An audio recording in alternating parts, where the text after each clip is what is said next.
Кеше бір қыз дүниеге келіпті.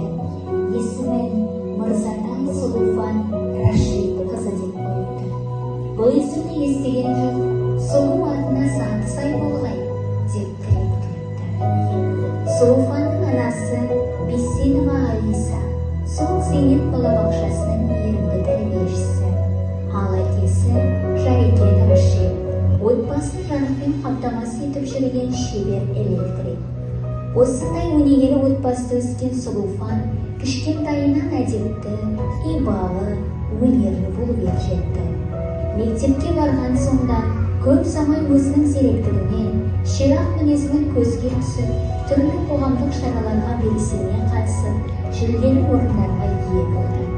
Ән айтып, би билеп, ел алдында еркін сөйлеуі нағыз сахнаға лайық екенін біледі.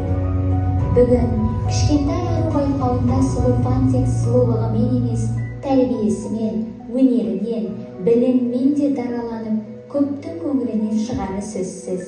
Сұлу есіміне сай бола бер, Сұлуфан.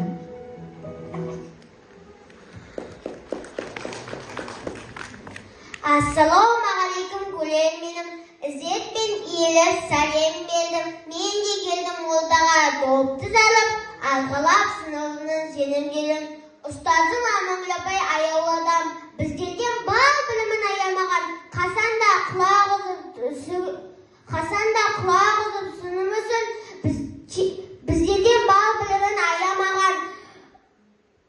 Мен де келдім бағымда сынағалы, биге билеп ән салып зулағалы, қосымет пен көрерменнің қабыл алысы